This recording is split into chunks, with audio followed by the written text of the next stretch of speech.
cukuruini wa ndururi thini kana mwena wa Nyahururu kaunti ya Laikipia nimaamukirite mootaro kuuma kuri gikundi kimwe gitari gia githirikari na kuringana na murugamiriri munene wa gikundi giki kia Daughters of Africa engineer Esther gitonga augite makoretwo magitacukitie ikinya riri ni undu wa gukorwo gutakire na andu makionekete makiyumiria aria mangikorwo magitara ciana ta ici cia thukuru. Mwangi wa murugi ena ndeto eno makiria.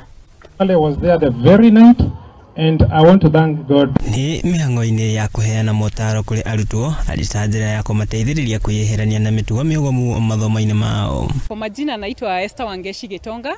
Mimi ni CEO wa the Daughter of Africa Foundation. Daughter of Africa Foundation tumekuwa tukienda kwa shule mbalimbali huku nchini na leo tuko Ndururi Secondary. Makigeria hindi ya mihango ino na iria itafarirwo ni gikundi kia Daughters of Africa skuli-ini wa Ndururi Nyahururu kaunti ya Laikipia ni mathingatite Arutwo kuhimbiria mitugo miega ari ni hamwe na gwithemana na uhuthiri wa ndawa cia gufugugia. Yenye tunaitanga mentorship program, tulikuwa tunaongelesha kuhusu usafi, kuhusu mambo na discipline na kuhusu academics. Ndio tumeweza kuwaongelesha ili waweze kuendelea vile ifaavyo. Today we received visitors from Africa.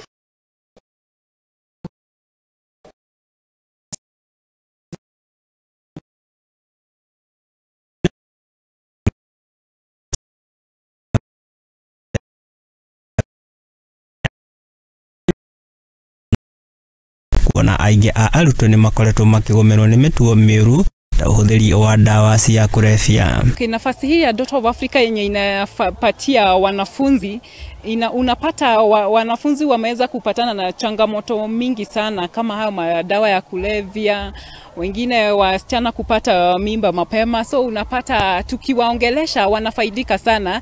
Oho ni maugite ati mihango ino ni guteithia guthara rucio rwa Arutwo aingi magithingata ona Arutwo a tene gucokaga macukuru-ini maria mathomeire guteithiriria gutwarithia na mbere mathomo hatari mihinga. Okay, it really feels great to give back to the community, especially to the younger generation. We know that when probably us back then when we were growing up, we didn't have these opportunities as much, but now that we have an opportunity and you can go back and give back and talk to them, mentor them and give them a platform to also air their feelings and their challenges. Watu wenye wako huko nje, professionals na mentors wenye wako huko nje, ningetaka watu join tuendelee kuongelesha wanafunzi shuleni. Handũ-inĩ ha Muthingi TV ria kwa ni Mwangi wa Murugi.